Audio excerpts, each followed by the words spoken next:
And we're live. Let's get going here. Good afternoon, everyone. It's Friday, January 22nd, 2022. This week, we're all very, very cold. And so we're going to fight that by, or at least emotionally, by looking forward to spring with some news, rumors, and maybe an FCC leak or two um, on the Apple products that are coming just in the next few months, because this is the iMore show. Joining me as always is iMore contributor Karen Freeman. Hey, Karen. Hello. And back with us as our guest is iMore writer Luke Filipovich. Hey, Luke. Hello. All right. So it's January.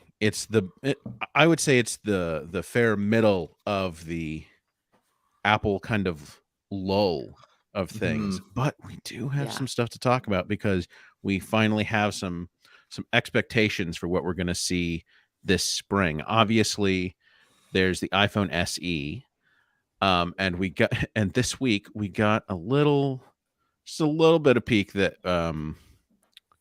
that we might be right to expect that, because the iPhone SE and the iPad Air, this would be the iPad Air 5, seem to have been leaked by, I misspoke. It wasn't the FCC. It was the EEC. All of these. The Eurasian Economic Commission? Yes. Yeah. I'm assuming that's the European Asian version of the FCC. Is that correct? Actually, I think it is primarily Russian, actually, looking at these images, because that is Cyrillic. The leaks are in Russian. The leaks are indeed in Russian. And so it looks like we have a look at the iPhone SE and iPad Air, which, that's about the right timing. Right. I mean, it's not exactly a shock, right? It's not exactly a shock. It's the time we're expecting that. It's the time. Yeah. So I would assume iPad Air is getting the A. What are we on? 15? 15. Yeah. It is 15. Man, it is January, certainly. So A15. Did the last iPad Air, Luke, I don't know if you remember this, did the last iPad Air have 5G, or was it still limited to LTE?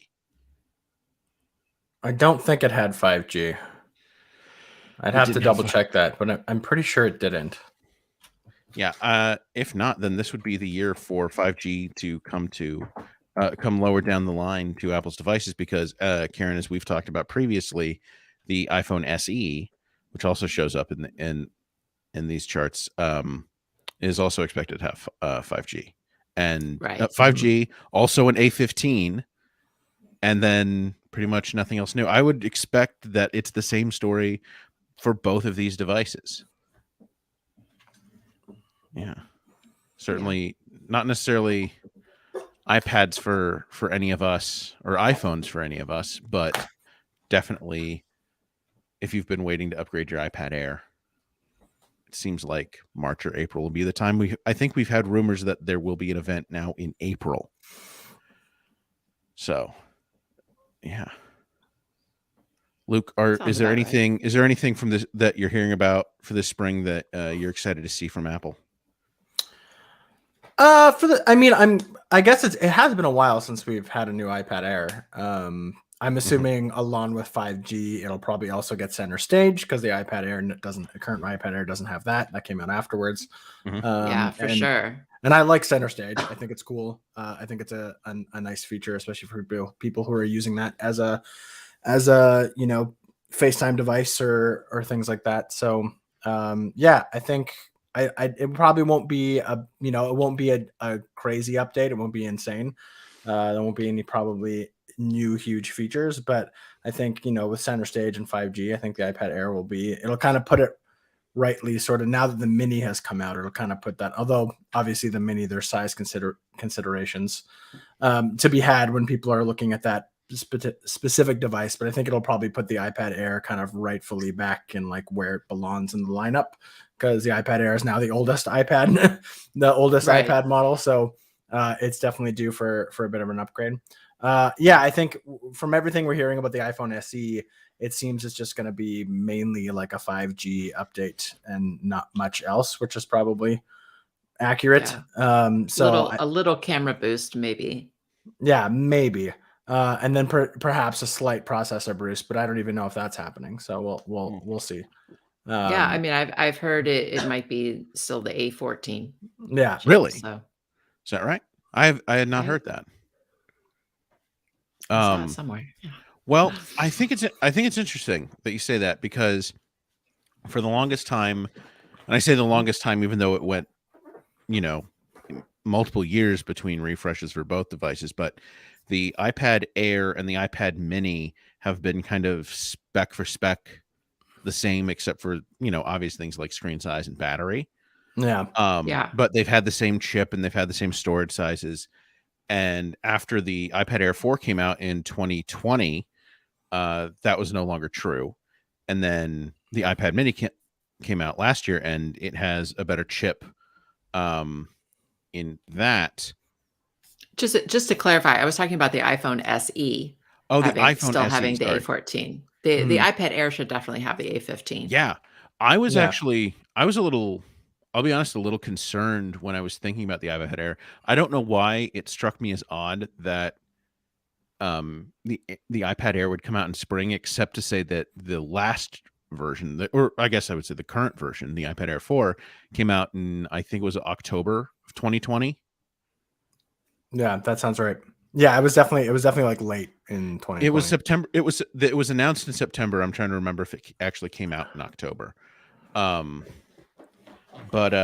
Yeah, I was worried that we wouldn't have sort of the same device parity between those two, because I like that they're essentially bigger or smaller versions of the other. Yeah. And the only thing you really had to choose was screen size. And right now what you have to choose is screen size, processor power. Right. So having those back on the same kind of chip generation would, I think, be helpful, honestly, to consumers. Certainly would be helpful to people looking for something that's better than the base level iPad, but not so as expensive as the Pro line. Yeah, I think that's generally the expectation at this point. Yeah. I'm still loving my iPad Mini. I don't think there's anything that Apple could do with the iPad Air that could tear me away from my little buddy. Yeah, I love my little Mini too. Yeah.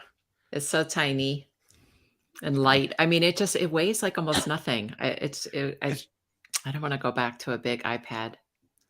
And it's strange, I think about, and I may have talked about this on the show before, but I think about like having the Mini versus, say, having an iPhone 13 Pro Max. Because some people will say, well, could you just get that? First of all, the iPad Mini is still bigger than that. And second, iPad OS is appreciably different in terms of things like the web experience and app layouts and that kind of thing. The Apple Pencil support. This Apple Pencil support, which, Luke, right. Our pal Renee Ritchie has been, I think, on that crusade for at least the Plus and now Max sized iPhones for years. So maybe that's a torch you can pick up yourself. Yeah. But yeah, just, pencil support is huge. There's still no like split screen app paradigm on the iPhone.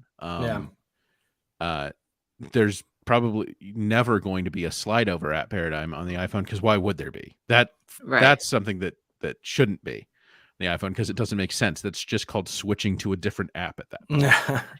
Yeah.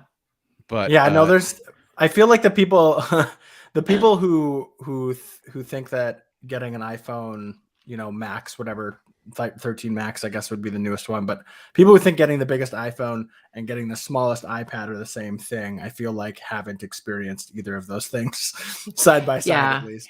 I think it's even simpler than that. I don't want to carry around a Pro Max phone. It's just too big to. Mhm. I don't carry a purse per se. I carry like a little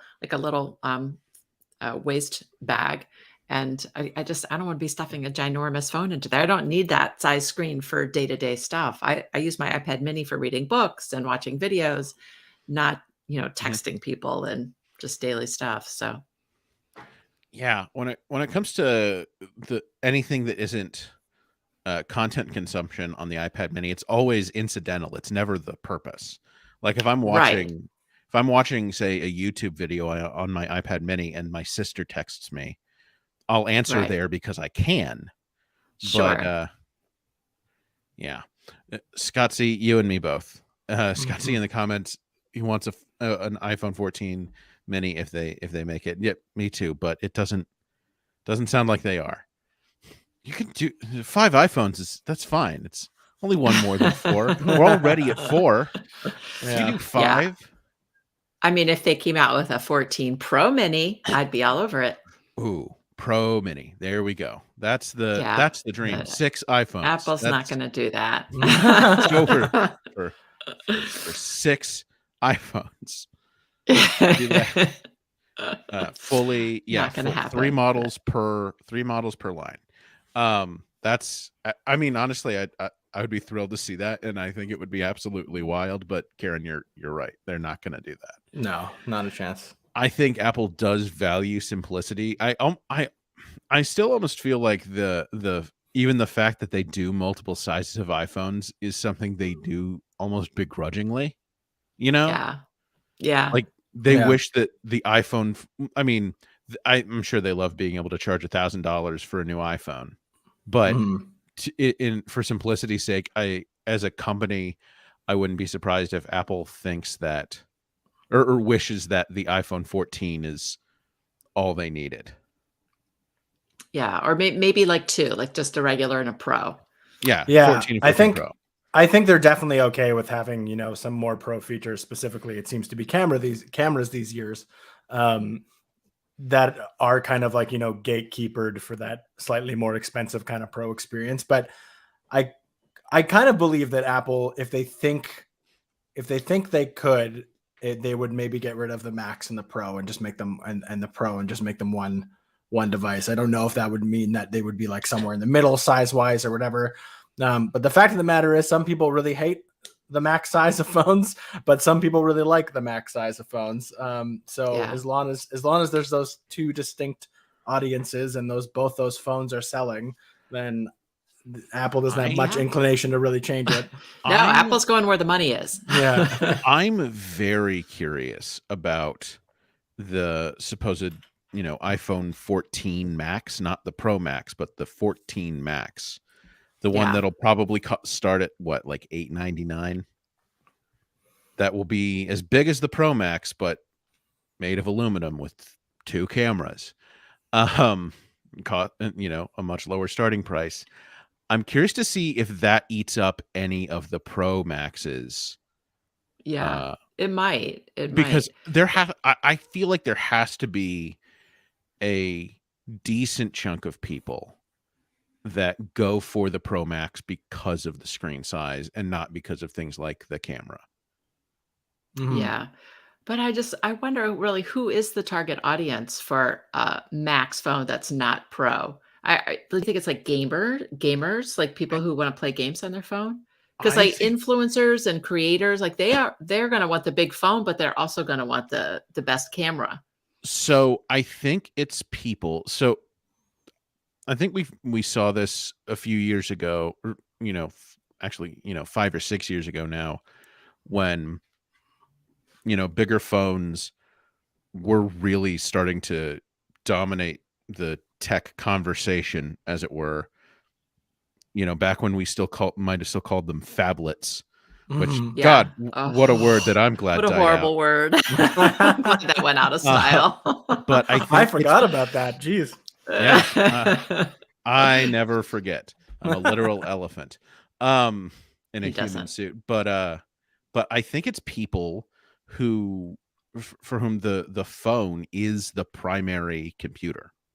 Oh, yeah, You yeah. know, Yeah. That's true. And if that's you, you're probably gonna want the biggest phone that you can reasonably get your hands on. Right. Right. And it's your one and done machine. And you don't want to spend the pro money if you don't really care about the camera. Yeah. And I mean, you're still getting decent cameras. You're still Oh, getting sure. It's still a great great camera, cameras. but I'm talking about like for Well, yeah. influencers and creators and people for whom it's Yeah. frequently used camera Those professionally. folks are going to want the 48 megapixel sensor Right. that's supposed to be Right. coming on the pros. It does sound like maybe there was a little I think it was maybe this week there was a little clarification, Karen, on what we were talking about last week, that rumored 48 megapixel sensor is rumored to just be a pro feature. I think we had Yeah, speculated that on makes that a little bit sense. last week. Yeah. But yeah, That's what I would expect. big phones though. Yeah. This is as big as I can handle. Yeah, you Literally. yeah. You do wish though that you could have gotten a mini with like a pro mini. You do wish Yeah, Apple I would would made have that been though. I would have been all over that. If that had been an option, Karen would have taken Yeah, it. but I Ah. do use that telephoto. I use that telephoto lens Mhm. like at least a couple times a week. Yeah, it's I feel like I'm using my iPhone camera even less than I used to since, COVID. Um Yeah. Well, and you're so a DSLR guy. I mean, I I have a really am. DSLR, but I love to travel and I travel very light and I Mhm. just Yeah. I slept that thing on one trip and I'm like, never again. Mhm. Whereas I've noticed carrying around the iPhone 13 Pro because I mean, I have a mirrorless camera, like an independent mirrorless camera that I use. But I found that with the Pro, it's like I I'm splitting my time between that and my mirrorless camera a lot more. It's like my mirrorless camera obviously is still better for very certain situations. If I'm like trying to do like a photo shoot, if you want to put it that way, um, Right. I'll uh, I'll definitely bring that along and probably mostly use that. And obviously, I have a couple different lenses for it, so depending on what I'm trying to do, but I no longer like I used to carry that around if I was like going out, you know, for a bonfire around my friend's place or whatever, and that would be what I took pictures with, because it was Right. just like so much noticeably better than the cameras that were on my phones. But that's not really the case anymore too much. Obviously, certain situations, it still is better because it has bigger sensors and it's just things like that. But like if I am just kind of snapping photos, like just quick clicks or quick snaps or whatever, and not really trying to like make it into like a photograph, if you want to put it that way. I actually use my iPhone a lot more than I used to. So I think like we are kind of getting to that point where, I mean, I think we're almost pretty much already at that point where it's like you can definitely, and if you want to go the route to get a bunch of different equipment for your iPhone, you can really make your iPhone camera do a lot of really awesome stuff. But it still never quite it never will because of sensor sizes and all sorts of things. It'll never completely replace an independent camera, but like if you have Right. like an older independent camera like I do, mine's quite a few years old now. It's the quality wise, at least just like pixel for pixel, is like you can't tell anything really, but it's like some of the more nuanced stuff, like how it captures light and how how much easier it is to invoke bokeh and stuff like that on a separate camera is still always going to be prevalent. But it's interesting. I've definitely been using my iPhone 13 Pro camera a lot more. Yeah. Yeah. It's interesting you say that, Luke, because I keep thinking about this. I think most people aren't going to start noticing improvements between like the iPhone camera and a standalone camera until they get into standalone cameras that are much more expensive, like starting Yeah. in the realm of iPhone 13 Pro Max just for a camera. Yeah. Right. And Yeah. that's even before we get into Definitely. lenses. Yeah, for sure. Your average point and shoot, your average point and shoot and your iPhone are pretty much exactly going to be the same thing, pretty much the exact same. It's you got to get into a camera that can kind of take advantage of the larger sensors and Mhm. um apertures, and there's also lenses that play a part into that. But yeah, I think like just for a standard shot for shot, even if I'm doing like full auto on my mirrorless camera, and I'm just like taking a picture in like fairly normal conditions, like relatively bright light outside or whatever, and I just do like normal auto, and I do the same thing on my iPhone, and I put those two pictures on my computer side by side, I'm not going to notice much of a difference. There's like color differences and stuff because of the way, you know, the images are handled by Olympus and the way the images are handled by the iPhone. But for the most part, both of those pictures are going to be fairly similar, unless, you know, once. I also think it depends on what you're taking pictures of. Mhm. Just your everyday average snapshots. I don't think it really makes a difference. But Yeah. certain things like portraits, for example. I mean, I have taken some really nice portraits of people that on my DSLR that you're not going to get quite the same quality with a cell phone, even the most advanced cell phone camera. There's sort of more dimension. And I don't know how to really put it into words. Like you mentioned, the bokeh makes a big difference. I know you can add that artificially, and you know, there's computer generated. But there's only so much software can do, right? Like the actual hardware of the lens to actually do it is like important to make it look like really, really crisp and really, really, really intentional in a good way. Yeah. Right. So, exactly. And we'll never, I mean, I shouldn't say never, but like, I don't think phone cameras are ever meant to replace that type of photography. Right. It's never been the goal, right? The goal of the phone camera was to essentially replace the point and shoots, which I pretty much think that they have at this point. Yeah. I would agree. So if you have a flagship phone in 2022, you don't really need your like little Canon PowerShot or whatever the newest like point and click are. You already have that in your pocket. That I would agree with, except that some point and shoots have like extreme optical zoom that the cell phone cameras don't have. Very true. You know, like 10 and 20x, you know. Yeah. Which, you know, we're still working with 3 on the top of the line iPhone here. So unless you want to get one of those third-party lenses that you can just clip ever more lenses on your I know I have those. I just never think to bring them with me when I travel. I don't know why. But our friend Stephen Perry in the comments brings up a point about the needing a larger phone because of the size of his fingers. But Joe, I mean, you're a tall guy. I mean, you have big hands and you prefer the mini phone. So how do you want to address that? I mostly just type one-handed, and I make liberal use of the swipe keyboard on the phone. Okay. Also, if I have a lot to type, so you don't find like the size of your fingers gets in your way at all? No, not after a little bit. I mean, it took a little adjustment to go from a 12 Pro to a 13 Mini, but like maybe a day. Yeah, you just adjust. Yeah. Yeah. Cool. I tend to.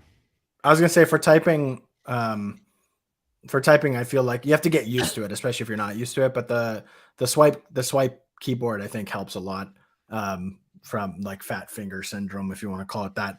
It's not really fat fingers. It's just some people have bigger fingers than others. Yeah, but if you find that you're like really cramped on the screen, even on whatever phone you are, if you want to give it a try, I would suggest getting used to the swipe keyboard and swiping your words instead. I find it like I kind of use a bit of a mixture. I kind of type but also swipe. But I find that when I swipe, I'm making a lot less mistakes due to like mistaps. Like it's a pretty intuitive system if you get used to it. So yeah. I've tried the swipe. I've never it's never really struck my fancy. Yeah, and in any case, I often find that if I am in a situation where I'm typing with both hands on my phone, it had better be a short message, or I'm going to want to move to a hardware keyboard anyway. Right? Like, yeah, fair. And this has always been a thing. I don't like doing extended typing on a touchscreen. See, I do a lot. I type out. I generate emails and long text messages with my 2 thumbs on my phone. Yeah, that's That's I never know really maybe been. that's weird, but No, I don't think and so. It depends. I think I do a mixture of both. Like, sometimes if I'll start something on my, I might start a note based on like ideas or something, or Mhm. writing a letter or whatever, because I get inspiration. I'm on the couch and I'm watching TV yeah. and I want to start typing, and then eventually there is a point where it kind of hits for me where it does kind of get too long. And then I'm like, okay, I need to like this has to go to my computer if I Yeah. want to keep finishing this. Yeah. But I think I definitely compose emails and like longer, longer forms of writing, like longer test messages and stuff. And it doesn't really bother me, but there is a threshold. I don't exactly know where it is. I can't Yeah. No, give I you a word agree. count, but there's It's definitely a threshold there. it's the threshold of whether it's worth getting off the couch or not. Yeah, I guess that's true. I guess that's Because I true. can type faster on a keyboard. I do touch type. So Mm. it is much easier for me. But my kids would prefer to type with their thumbs on a touch screen because they never learned how to touch type. I tried, but I couldn't convince them that it was worthwhile. I also want to address something.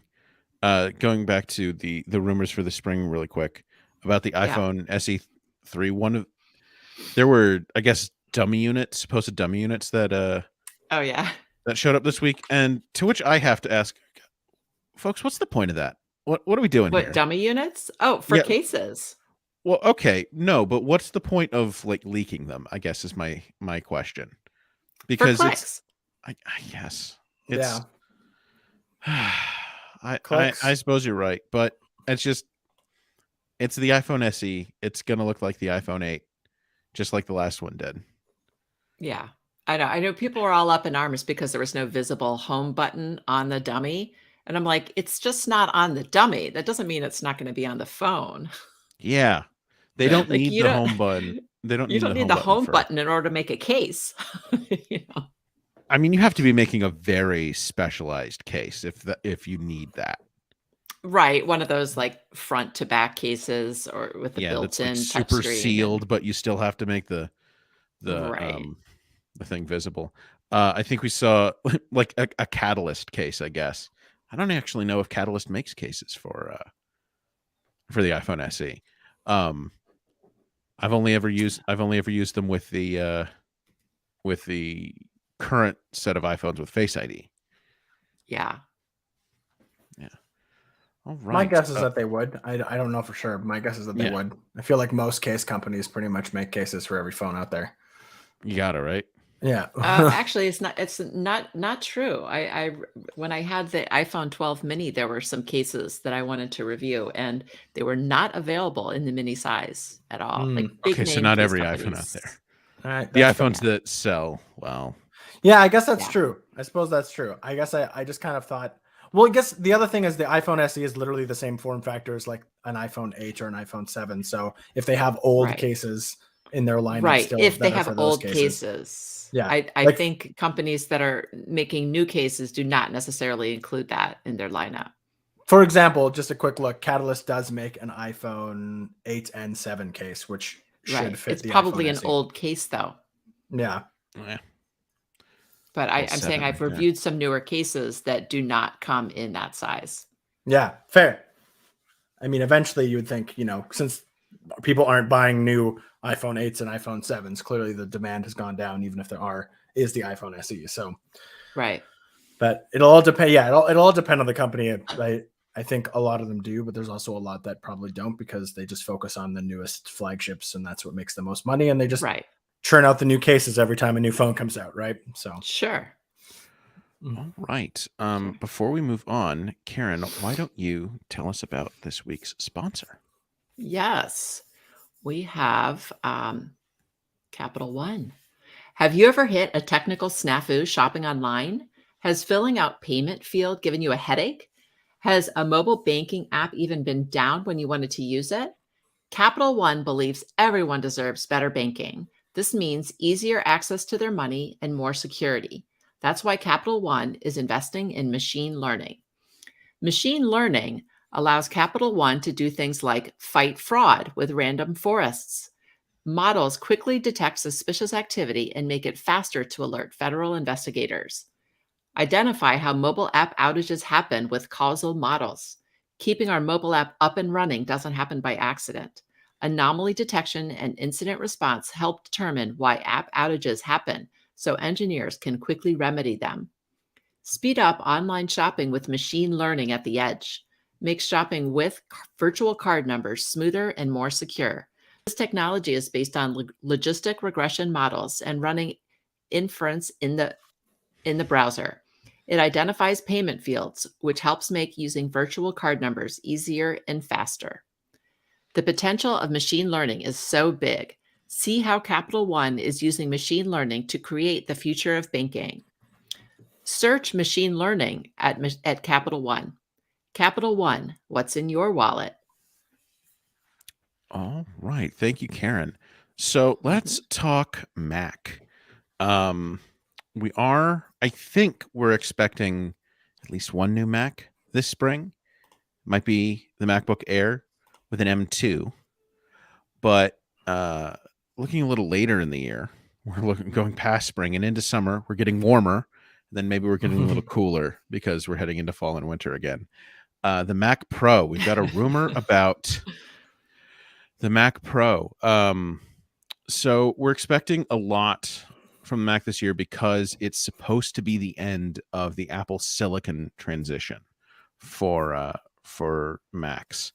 Yeah. And in addition to, MacBook Air, maybe a new sort of base model MacBook Pro, whatever they're going to end up calling that, and then an iMac Pro. We still have the big kahuna, the Mac Pro, said to round out the year, and it is supposed to come with not any version of the M2, but it'll still be on a version of the M1. However, it will be apparently a hyper-powered version, a further extension of the M1 beyond even the core count of the Macs. This comes to us from the leaker on Twitter, Dylan, or I think that's Dylan DKT is the username there.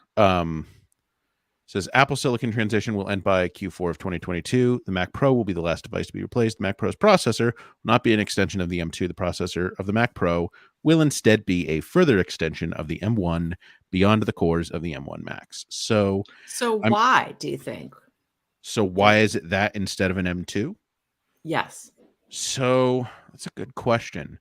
I think it's because that's what they had. I mean, that's what they'll have, but it's, they also have room to make it just a bigger processor. Although I think this might be, if I remember my rumors correctly, this might be technically multiple processors, working in concert.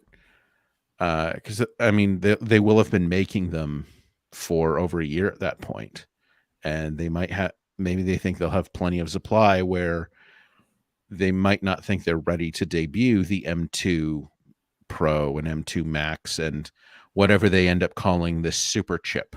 Okay. Yeah, because the M2 is it'll be based on the same architecture as the A15. And maybe they don't have that at that large scale yet. I don't know what they're expecting for the Mac Pro, though. I just feel like it would be better to wait until they have enough supply and just debut the next Mac Pro with an M2, Pro Max, whatever chip. Pro Even Max if it means Ultra. waiting another year or another 6 months. Yeah, the Mac Pro overall is sort of a mystery to me and what that's supposed to be, because one of the things, so A cheese grater. Cheese grater. I would expect I would actually expect a similar chassis, just because they put so much engineering into it, although it might be much smaller. I think Mark Gurman has reported it's going to be a lot smaller. Yeah. Excuse me, though, I wouldn't be shocked if it was still a similar design overall.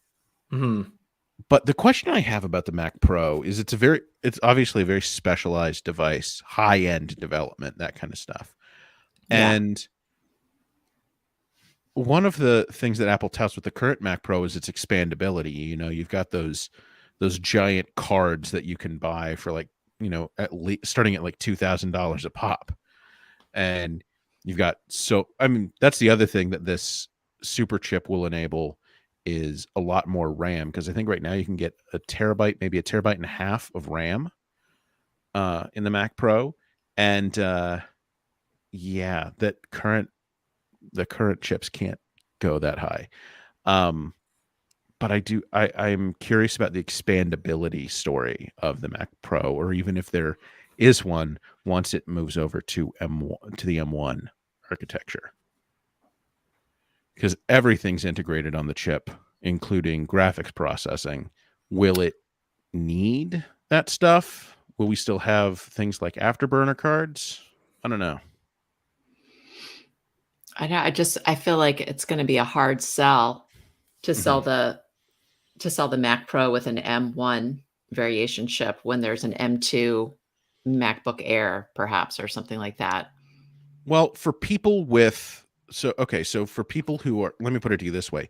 When the M2 MacBook Air is out later this year, that's not going to just because it has an M2 is not going to automatically make it better than the current MacBook Pro that still have M1 variants in them, because they have more cores, so both more CPU cores and more graphics cores.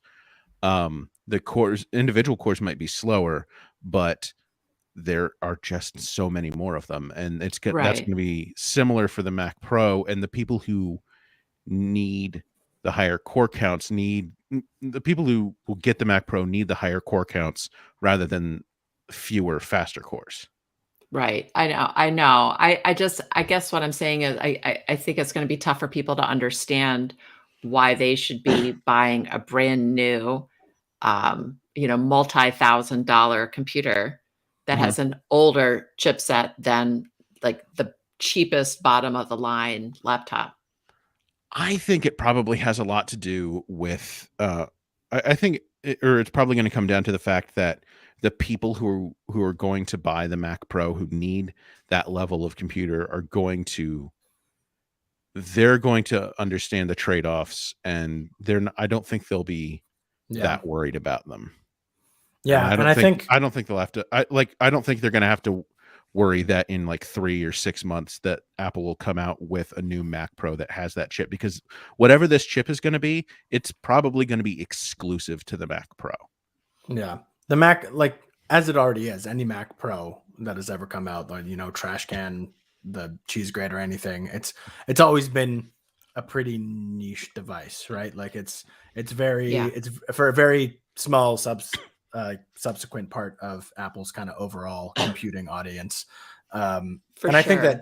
think they understand, they know what they need, they know what they want. And I'm assuming Apple also, they're not going to come with a Mac Pro that isn't going to be able to do everything that you want a Mac Pro to be able to do, regardless of whatever chipset it's in, kind of thing. Yeah, it is a niche product. I mean, I worked at Apple for like 13, 14 months. I don't think I sold one. Yeah. Yeah, it's definitely not like And I your sold average, a lot of MacBooks. yeah, it's not your average consumer product, that's for sure.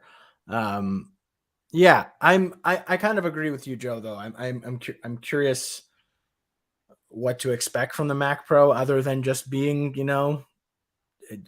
pound for pound the fastest, most capable Mac you can get, I guess. But it's going to cost, thousands and thousands of dollars, and you'll probably be able to configure it up to like what, 40,000 or something like that. I do wonder if they'll maybe bring it down into a slightly more palatable price range, because for the longest time the Mac Pro started at like $2,000, and that's still a lot of money, but it's far more attainable than a base price of $6,000 that it currently has. I also think it's kind of ironic. I've been thinking about this a little bit. The trash can MacBook Pro or MacBook trash can MacBook Pro. Okay, I'm tired. The trash can Mac Pro that came out in 2013. One of the criticisms against it is the thermal setup wasn't great for the chips that it had, or even the idea of newer Intel chips as they came along. And I wonder if Apple's experimented at all with these these M1 chips now, putting it in the trash can and seeing if the thermal setup is enough for that. I wonder if it would be. That'd be funny. I'm not saying they should do that. I'm not saying that they should bring the trash can back, but I do wonder if the fans could keep that one cool now that it's going to be M1. I think that would be hilarious. It's like, turns out that this design we made is perfect for the M1. I'm really curious. Chassis. I'm really curious what they're going to call this new chip, because like they already have M1 Pro and M1 Max. Where they, what's this new one going to be? Ultra. Yeah, M1 Ultra. Yeah. I don't. Although to me that sounds a little too much like MK Ultra, which are those, I think, like 60s and 70s mind control experiments. Oh my gosh. I'm like, wait, that sounds familiar. Yeah. M1 Ultra is a little too close to MK Ultra. Yeah, Google it, folks. Yeah. It's interesting. Use your local Google. I can actually see the headlines now trying to compare it to MK Ultra. I can see it. Yeah. So I don't think they can use Ultra. So I think you have Pro, you have Max, maybe you have Pro Max. Oh gosh, that's so confusing. I was that's thinking already too much in the phone. That's already too much for the phones. But yeah. I mean, it's like the phone doesn't, like, they have a Pro and a Pro Max, but it's not like there's an iPhone Pro and iPhone Max and then an iPhone Pro Max. I don't know. It's at least a little better. What's more maximum than Max? I mean, it's yeah. Ultra Max. I don't know. Yeah. Carl in the comments said Mega. Mega, maybe. M1 Mega. Ooh. M1 Mega. I could do it. That's a ring to it. M1 Omega. They'll just put the little like Omega. Oh no Greek letters. I think Greek letters are over. Oh right, they're over now. Greek letters are over. We're moving over to the Egyptian hieroglyph system for classification. It's just a bird, M1, and like a little bird. I don't know what that bird is, but it's the M1 a symbol, an unpronounceable symbol. It becomes like it's Prince's symbol. Yeah, right. I mean, there are other unpronounceable symbols, so Apple can come up with a new one. Yeah, that would actually be hilarious. M1 with some kind of Egyptian hieroglyph. I would love that. Maybe people. It would be an Apple exclusive emoji, so that only Apple users could even type it. Right, nobody can pronounce it, but only Apple users can type it. There you go. No one can pronounce it with any level of efficiency. Oh boy. But yeah, I am very curious to see this machine and what it's going to be. I because I don't think they're going to have the graphics expansion that the Mac Pro has had.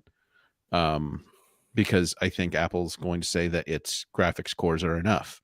And also the whole sell, I think, of the M1 system is that everything runs in the package, in the M1.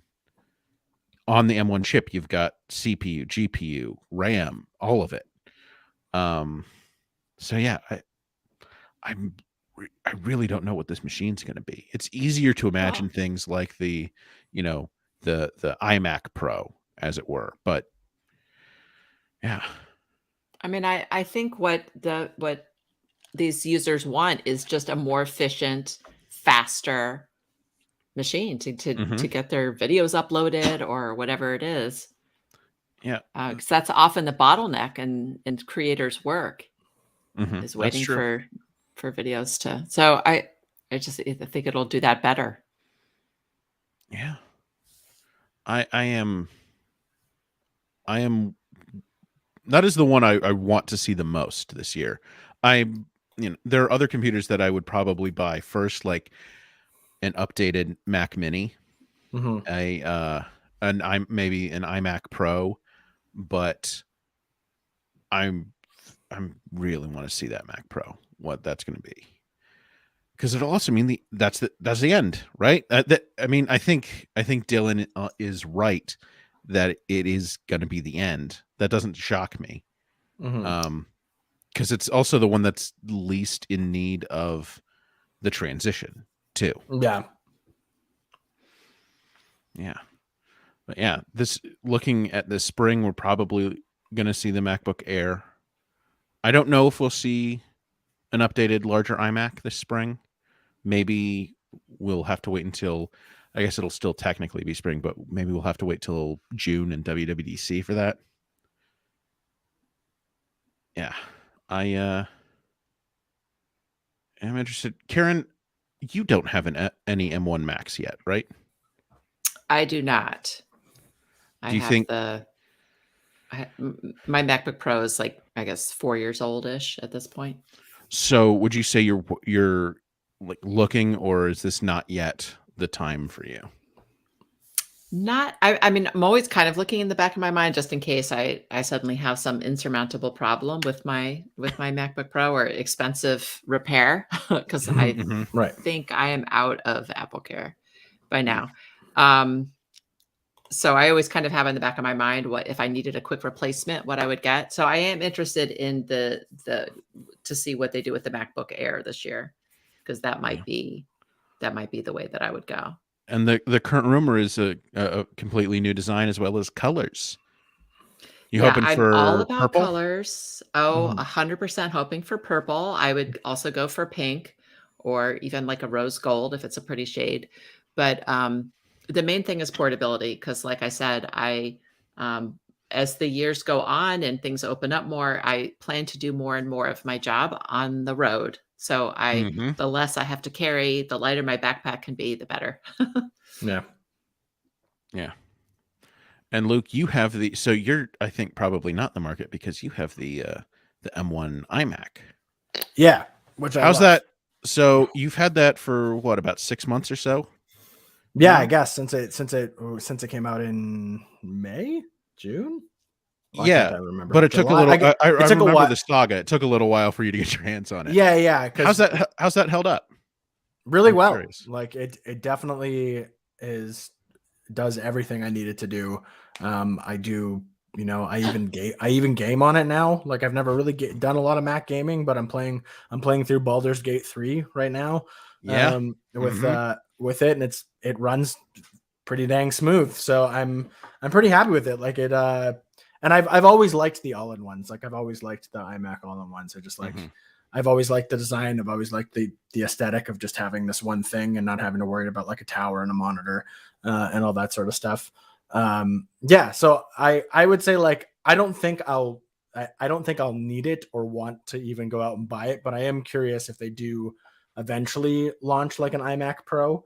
Hmm. Just because I'm curious what that'll be. It'll likely be bigger screen, more powerful, and things like that. But I'm curious, what other design, like, will it look something like this? Will it look even, like, I doubt it'll have, like, if we go by the way Apple tends to go, I doubt it'll have, all the funky, awesome colors that the regular iMac has, because it'll be a Pro device. Pro devices are only allowed like one blue a year or something like that. You get And it's one got to be a blue. very sort of neutral blue. Yeah, yeah. But I am curious if the design will stick relatively similar, or if we'll actually see like a much more, maybe a thicker design. Because the thing about the M1 iMac, sorry, is that it's so dang thin, right? Because most of the computer is actually in that chin part at the bottom. But I am curious if they'll actually make it thicker, make more of the computer kind of on the back, and then actually have less, bezel kind of around the front, which I think for the Pro might be a way to go, because I mean, I don't even really necessarily care how thin this is. It's cool how thin it is. It's also cool how light it is. Not that anyone's picking up their Mac often, but like, Right. If it's as sitting on someone, your desk, it doesn't need to be thin or light. yeah. That being said, I do move my Mac around occasionally because I like to move my desk around a lot, and also occasionally when I go do family group chats, so like when I did with Christmas and stuff, I'd rather be on, rather than cuddling on crowding around my office chair. Well, me and my partner will go sit on the couch kind of thing. So I'll bring it in there.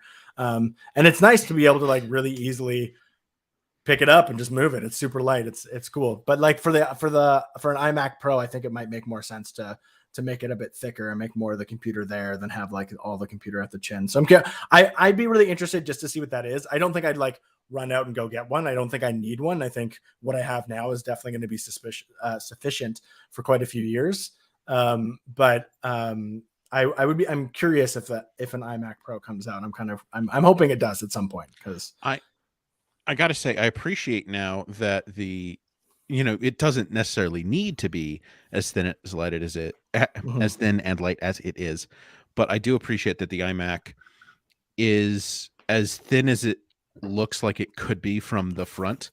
Like, and what I mean by that is the previous design of iMac, it kind of fooled you where like the very edges were kind of thin, but then it very quickly expanded out into it had like like a bulb. Yeah, that dome, that bulbous kind of dome shape on the back. Yeah. Now it actually is just a flat rectangle. Yeah, it's a very sleek looking device. It really is. And I'm assuming if they ever make an iMac Pro, which I really hope that they do, I'm assuming it'll be probably, maybe not necessarily in thickness, but even just in looks, I think it'll probably look pretty cool. So I'd be excited about that one. That's one that I'm like, the rumors on it are kind of like it potentially might happen this year, but maybe it won't. So I don't know. I'm trying not to get my hopes up, but it'd be cool to see. It'd be cool to see what they would do with it, for sure. Mm-hmm. Absolutely. All right. It is a pretty computer you've got there, Luke. Yeah. Yeah. You got it in blue, right? Yeah, I got it in gorgeous. I got it in the blue, and it's really, really nice. And yeah, I've seen it like, I went to the Apple store. This is a while back now, I guess, when it like right before, around the time I got mine, and I went and saw it in kind of like, I think they had every color there set up, I think, because it was new. I don't know if maybe they have it all the time, and all the colors actually like, and I was skeptical of the colors when I first saw it. I was skeptical of like the two-tone and the engine, but I really like all of them. All of them actually look pretty nice. Like, I think the blue probably still looks the best for me, but the purple is actually quite nice. I probably would have gone for purple, but I do think that the iMac is it's the most striking product that Apple makes. Yeah. And the blue that's a really, really pretty blue. Yeah. So as we wind down here, Luke, I did want to get your take on something Karen and I discussed last week. There's a rumor now. So you probably heard it last year. I think we probably talked about it. It was the iPhone 14 Pro is going to have a hole punch. Okay, right. Yeah. Get rid of the notch. It's going to have a hole punch. And then it became so it's going to be like a pill. And then maybe a day later, it's like, no, it's going to be a pill and a hole punch. And so I wanted to get your take on this. iPhone 14 Pro, pill and hole punch. So here's my thing. As someone who's kind of always been a fan of the notch, like, I understood why it existed. I didn't think it was a big deal. It takes up space of the screen that I'm not using anyways. I mean, it sucked that it does suck that the battery percentage had to die. But hopefully that'll come back in if they do make it smaller. But one thing that I've always loved about it, and I've been doing a lot of thinking about this, is like, phones all look so similar these days, right? Like, there's outliers and there's different types, but like, your standard flagship phone looks like a brick, and kind of always looks like a brick. And one of the ways to differentiate that is kind of what you put on the front of it, right? And I've always kind of liked that, like, Apple had a very distinct design, whether you liked it or hate it. If you saw, the outline of the shape of the notch, you knew what somebody was holding, you knew what somebody was carrying. And it kind of gave it a little bit of personality. So I actually love the pill dot method, because I think it looks a bit different than just a hole punch camera that people are doing. And I feel like it kind of gives it a little bit of that like personality, a little bit of that like branding-esque sort of look. I don't really have a lot of skin in this game, because I don't care if it's a notch or a pill. Like, I don't really care at the end of the day.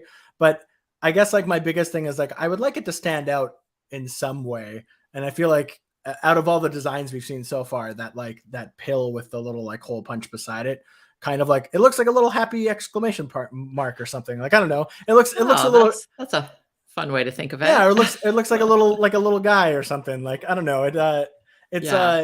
I think about that stuff. I have a bit of a marketing and ad background and stuff, and so I think about branding and the looks of a machine, of a device, is actually part of the branding. Whether you think it's not necessarily part of the company branding, but it is something that sticks in people's minds. Yeah. So I like the idea of them doing something that isn't necessarily just like a hole punch in the corner like we see with Samsung or Huawei or various other phones, or a hole punch right at the top. It'd be cool if they could make it like a little different. But at the end of the day, I don't really care what they do with it. Yeah. I mean, I don't think any of us really care that much, but I do like the look of the pill. I think it's prettier than the notch. And it could Fair, still put, I also think it's prettier than the hole punch. Nothing? No, I mean, I also think it's prettier than the hole punch. The pill. Oh, is. yeah, I do. I think the pill alone is prettier than the pill and the hole punch, or the hole punch alone. But ultimately, the video that was in one of our articles showed what they could potentially do with all the extra space at the top, and they showed not only bringing the battery percentage back, but the date on the other side, which that's fun. Like an iPad. Yeah. Yeah. Does the iPad have that? Yes, the iPad does. I'm looking right at an iPad. I guess I never really thought about it. Source the iPad that is, 15 degrees this way, 40 degrees this way. I can count. Yeah. But yeah, Fry JN21. Yeah. But to answer, but to answer your question, like, the battery percentage is the thing I care about most. Whatever lets them bring that back, cool, because I like having the percentage up in the corner. It's always nice. But yeah, if I had to choose between like the three things we've seen, I kind of like the pill and the dot. I guess when I'm really looking at it. Go ahead, Karen.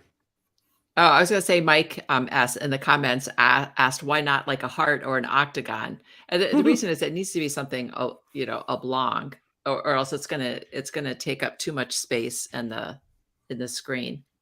Well, the heart's kind of fun. I guess instead of a hole punch, we could do a heart or an octagon. But I don't know how many people want a heart on their screen. I would enjoy that, but I think most people would not particularly want to see a heart on their screen all the time.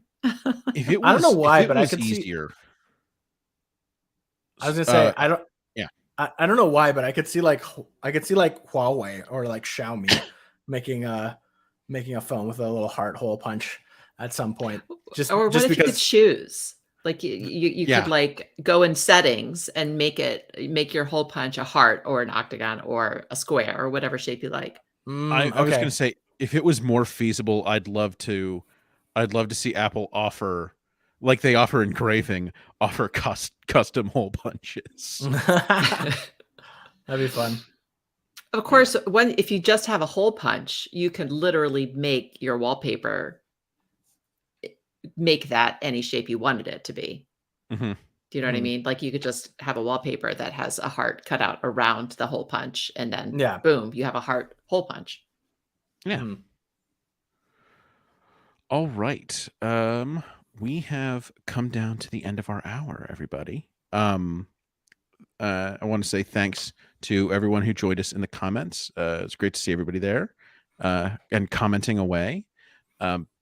Big thanks and for showing up and watching us live as well. It's always good to know that we have a nice and sizable live audience. Big thanks to everyone who is going to listen later in their podcatcher of choice. We do this, of course, for the listeners. Of course, I would always scream into the void if anybody just gave me a microphone. Huge thanks to Jim Metzendorf, who always makes us sound so lovely. And until next time, this has been the iMore Show. Bye, everybody. Bye. Bye.